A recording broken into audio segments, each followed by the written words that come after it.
Thank you very much. That was thought-provoking and something that typical South Africans, ordinary South Africans coming back from Russia to South Africa experience literally as you transition from studying what you go through in South Africa.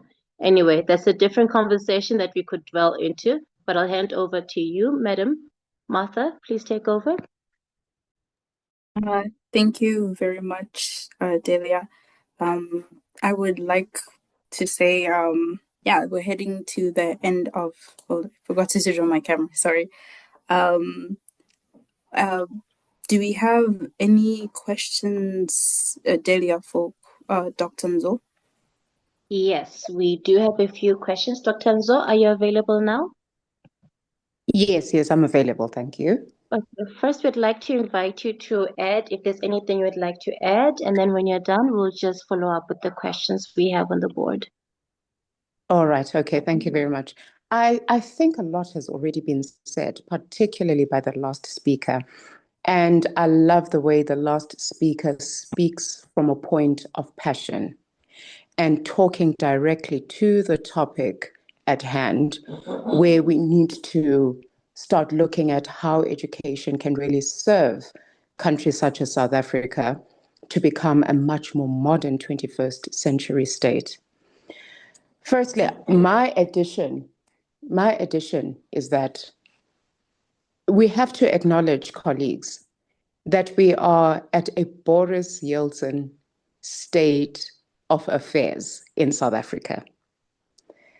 And when I say we're at a Boris Yeltsin state of affairs, I'm referring it to the conditions that South Africa faces, particularly when it comes to the economic system that we have in South Africa, that is a system that is dwelled on privatization, free market economy system, a system that has created a small little elite group of entrepreneurs, but also proliferated those who did not or who were not willing to share the resources of this country. And this is what I'm talking about when I say economic transformation.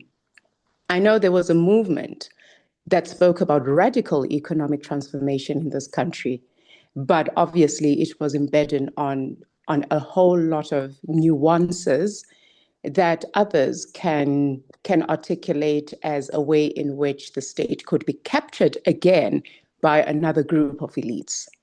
Now we need to move away from that stage. We are at that stage. I encourage you to really read up on Boris Yeltsin's presidential leadership in Russia in the early 90s, from 1991 up to 1995, when another revolution came to boot out Boris Yeltsin, who further perpetuated inequalities in Russia. So what I'm trying to say here, colleagues, is that let us be cognizant of the fact that we are embedded in South Africa in a system of inequalities. And we need to carefully think about how we can make education to make the necessary radical shift and rapture that Midupi Shabangu spoke about, the rapture that was brought about by Thomas Sankara, the rapture that was brought about by Patrice Lumumba in Africa. Africa needs sovereignty, but Africa needs alliances. As students here in Russia, you've got many other collegiate students coming from different parts of the globe. You've got students in Southern Africa, in the continent. Use your alumni to forge and maintain regional integration in the continent. The continent needs regional trade within the regional integration of the SADC region, East African region, West African region. There was a day when I was in Cote d'Ivoire, Ivory Coast, because I work with several African countries in the continent in my program at work. There was a day when I met with somebody from Ivory Coast who asked me, Tina, where can I get somebody who would be willing to trade with us in wheat in Ivory Coast? because we are looking for markets and opportunities in the continent. And sadly for me, I had absolutely no clue whom I could refer them to, who is a Black emerging farmer that trades in wheat. Not talking about the big existing farmers who are exporting wheat, but Black traders, Black farmers. That shows exactly the poor regional integration that we have in the continent. So we need to strengthen such regional integrations through your alumni. Secondly, as students, you are studying in a country that is highly advanced in science and technology, highly advanced, including medical technology.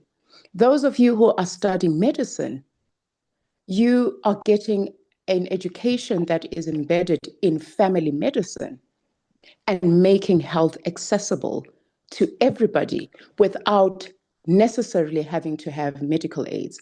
This country has a larger population that cannot afford medical aids.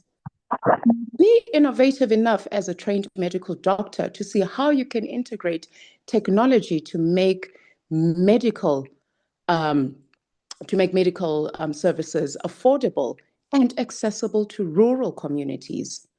How you can ensure that you use technology to deliver medication to those far-flung rural communities. How you can make medical attention and services available to communities who are consistently moving around the country. A patient from Northern Cape who happens to go and visit a daughter who lives in Gauteng should be able to go to a public hospital without opening a new file, because there should be an integrated ICT system that picks up their medical record from the Northern Cape in Kimberley, and when they are seeking medical services in Tembisa in Gauteng. 30 years of democracy, we still cannot do that. Come on, students. There's a lot that you can do, that you can bring home, that you can use to transform society. That is how we embed what we call service delivery. Skills that are being learned. As the previous speaker spoke about programs that help to support municipal skills, particularly artisanal skills, funded by the skills, the sector education skills and development authorities, NSF. How do we bring in a new transformative and modern curriculum to NSF and all the SETAs that we have in the country? I know that technology threatens labor in this country, but trust me, labor is still required even in infrastructure projects. But it's about how we modernize and transform the kind of methodologies and materials that also talk to issues of climate change, climate justice. Let's bring in those kinds of technologies and innovation and knowledge to help to transform and build a country that is sustainable, but also addresses issues of inequality and equity. So in this case, what I would like to encourage the students is, don't just leave Russia, come back with your degrees and look for employment, because trust me, under these conditions, employment is very difficult to find. Be innovative as an alumni. Continue to engage with all the other alumnus from the different regions and look at what kind of projects and programs that you guys can bring together that can contribute towards the development of the country, but also enhance the skills that we need in South Africa, which could culminate in the kind of employment that we need for a younger generation. So let me just leave you with that thought when it comes to issues related to liberation for education. Thank you very much. Thank you very much. I believe I can hand over to Program Director, but we do have a question that still needs to be answered. It says, do you think that the now South African education system works towards supporting a liberated mind, considering that Black consciousness appeared during apartheid? I'm asking about both basic and higher education system. I don't know if Midubi or Dr. Zo would like to take this over if our last speaker is not here. I'll read it again. Do you think that the now South African education system works towards supporting a liberated mind, considering that Black consciousness appeared during apartheid?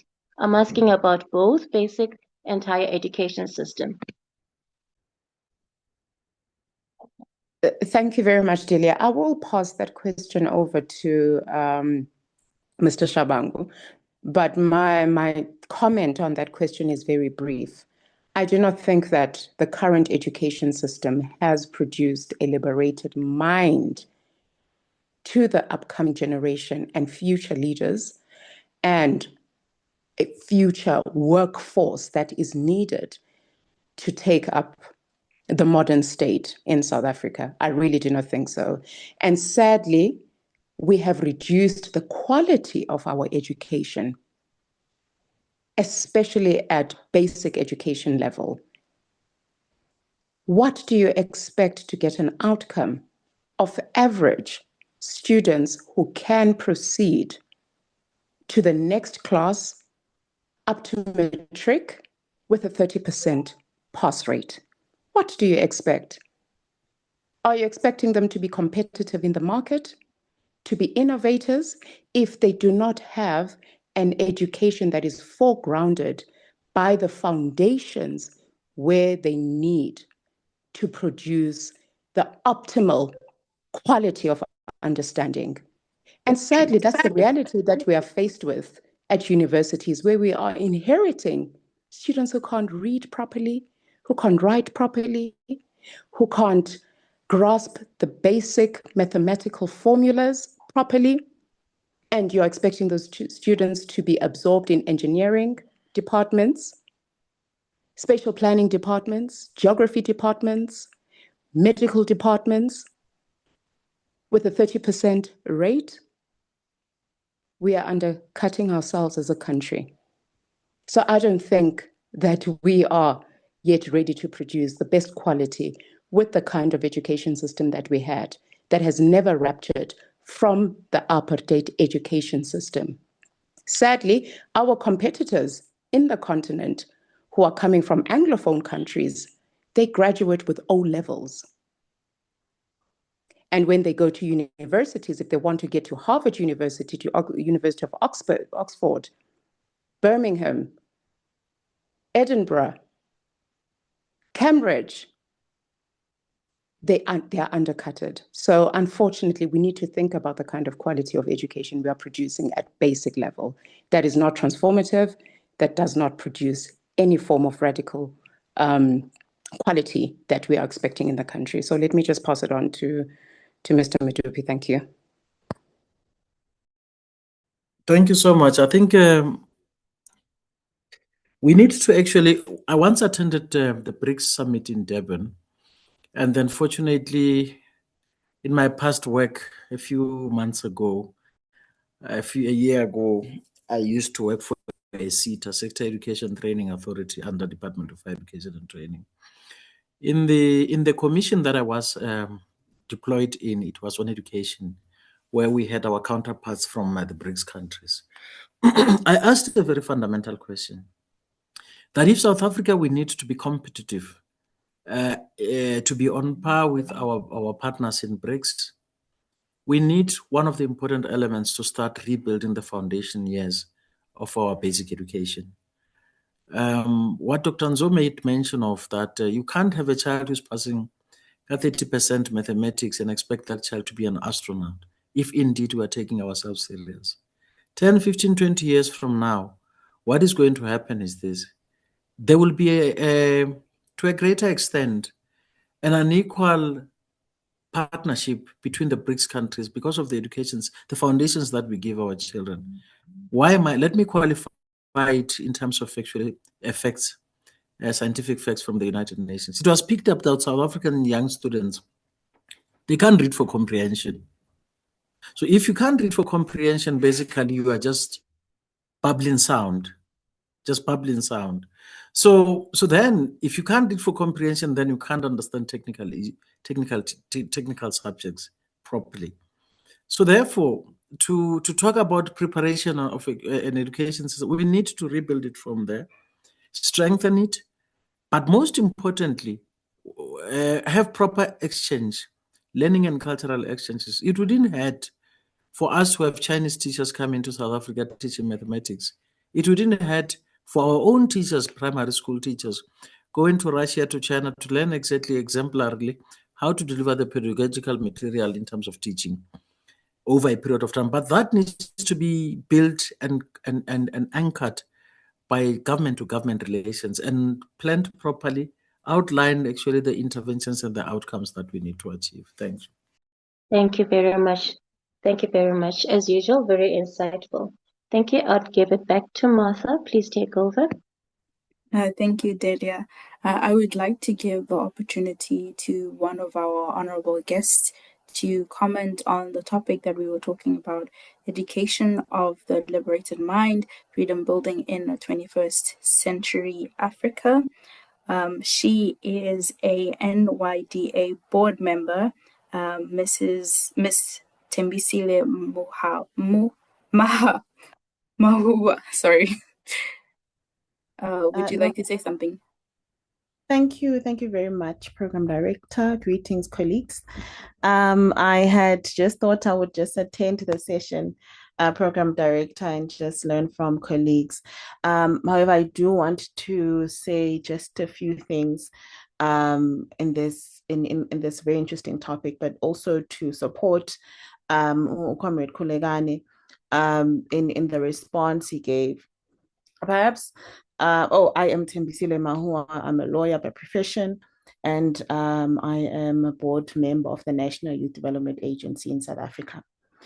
Program Director, the objective is to ensure that education does not only transmit knowledge, but actively build the capacity of learners to participate meaningfully in the economy. And this is whether through employment, whether through entrepreneurship, or the creation of new industries. And this requires the aligning of education systems with real economic activities. This ensures that we embed work-integrated learning and ensures that the graduates leave institutions of higher learning with practical skills, with problem-solving abilities, as well as the capability to produce goods and services that meet the market needs. Now, I want to share more on what the government has done in aims of responding to such challenges. The government has initiated several reforms in this direction, and there's been a deliberate repositioning of skills development as a driver of economic growth. And we've seen this a lot with our TVET colleges. TVET stands for Technical and Vocational Education and Training. So these colleges are there to strengthen what we're speaking about here as key institutions for delivering in industry relevant skills. Now, in South Africa, TVETs are increasingly recognized as the backbone of a responsive post-school education and training system. And this provides hands-on training and critical sectors such as engineering, such as construction, agriculture, and digital technology inter alia. Now, what we've also seen happening is that curriculum reforms are underway to replace the outdated programs with occupational qualifications that are directly aligned to industry demands. And I believe one of the speakers that spoke here today spoke about the ongoing work of curriculum reforms. So this, of course, is supported by structures such as the Quality Council for Trades and Occupations. And at the very same time, Program Director, the government continues to expand access through the NSFAS scheme, And this ensures that more young people, and particularly young people from disadvantaged backgrounds, can pursue these vocational pathways that lead to economic participation, because that is what we need. Right. And I want to speak about what we as an agency do. And I believe we then play a critical role in bridging the gap between education and economic inclusion, and particularly for young people who are not in education, who are not in employment or even training. And we have a program called the National Youth Service Program, where we provide practical work experience, skills development, and exposure to community-based and economic opportunities. And I say this, colleagues, because I want to also expose what we are doing as an agency, as a government, in addressing the issues that have been placed or been tabled here today. So we as an agency promote entrepreneurship, and we support the pathways into self-employment, into reinforcing the broader goal of fostering ownership and economic agency amongst young people. Now, looking at a broader perspective as well, with regards to South African universities, when we look at innovation, when we look at production, South African universities are increasingly embedding production, they're embedding innovation and ownership into the student experience. And students are now actively participating as entrepreneurs, as innovators, rather than just passive learners. And this is what Kulegane spoke about earlier on. We look at the University of Johannesburg, where they have launched the UniPad Innovation Hub, which provides students with access to advanced technologies, to incubation and mentorship, to develop market-ready solutions. We look at the University of Pretoria, where through their tax innovation, where they support students to commercialize ideas into viable in enterprises. We look at the Stellenbosch University, which has innovations such as the Youth Lab and the EDHE intervarsity program, which provide a structured pathways for student entrepreneurs to access funding, to access mentorship, as well as national platforms.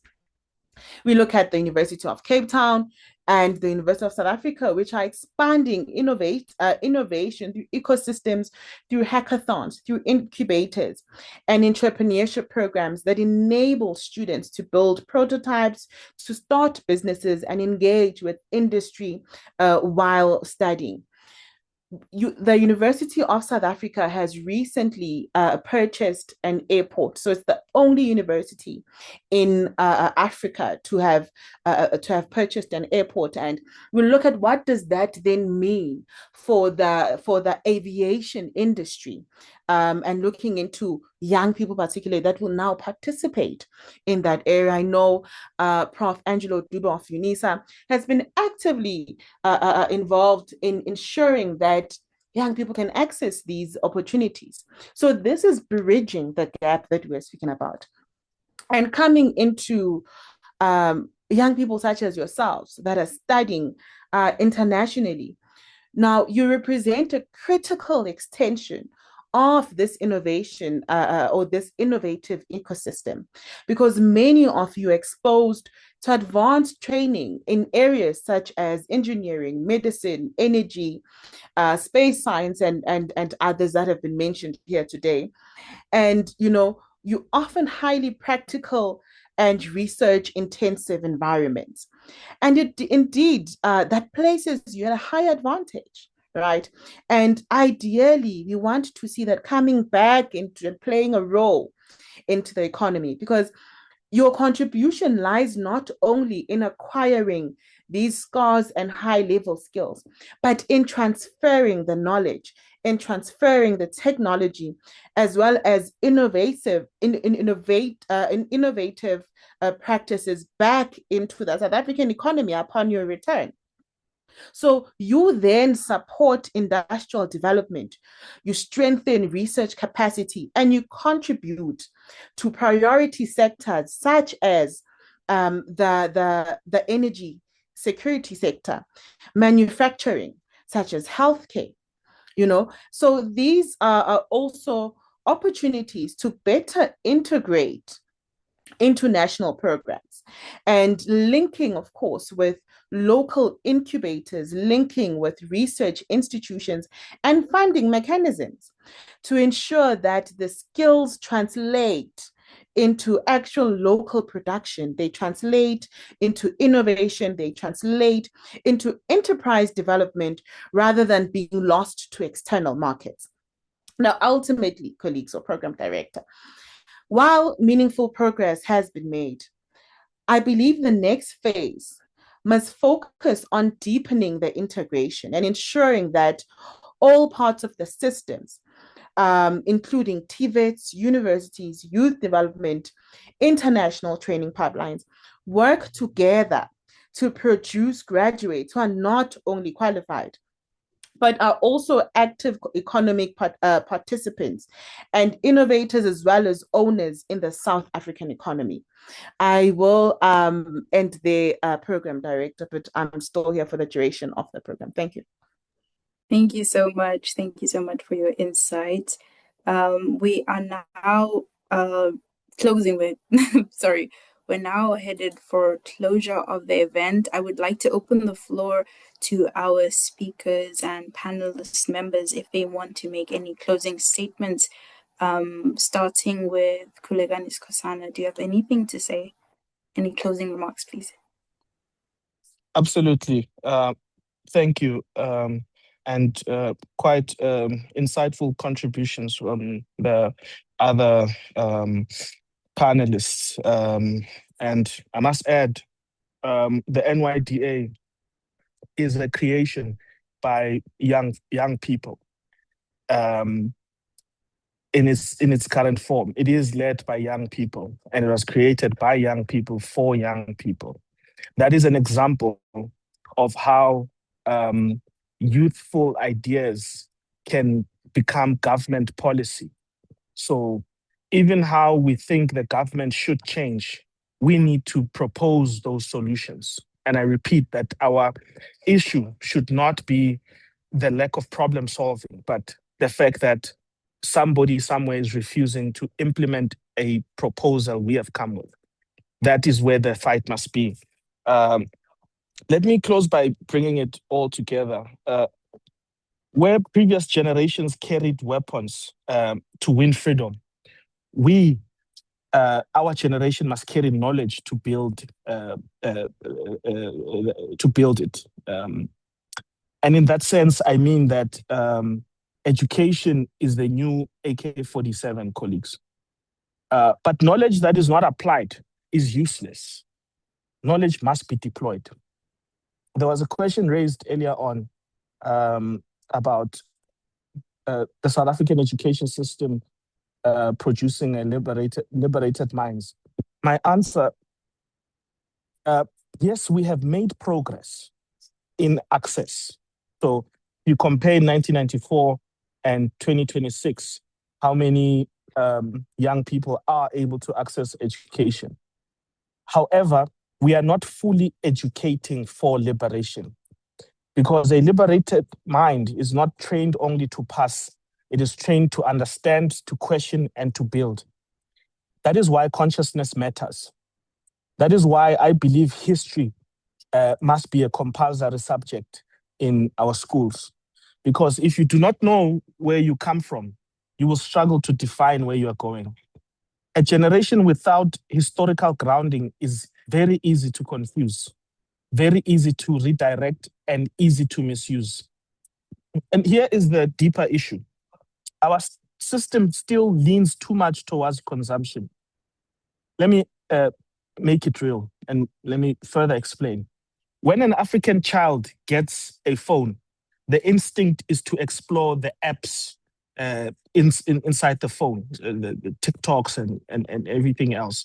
But when a Chinese child gets a phone, The instinct is to ask what is inside that phone, the hardware, the components. How does it work? How is it built? How can I make one? That difference is not intelligence, it is orientation. One is trained to consume, the other is trained to produce. And the future belongs to producers. As you can see, the economy of China is exploding. So education must move us from using things to understanding them, to building them, and ultimately owning them. That is what a liberated mind does. Now, comrades, let me bring this home. When I say return and build South Africa, I'm not speaking about in slogans. I'm speaking about things you can touch. Come back and open a small tutoring space in your township, math, science, coding, even basic digital skills. Come back and fix computers in schools that are sitting unused. Come back and install small solar systems for homes, spaza shops, and community centers. Come back and help a local business go online, register properly, manage stock, and reach customers. Come back and start a small agricultural project, poultry, vegetables, hydroponics, feed people and create income. Come back and build an app that helps young people apply for bursaries, jobs, or access services without frustration. Come back and form a company with your peers, engineers with accountants, IT students with business minds. Build something real. Because ownership is not given, it is built.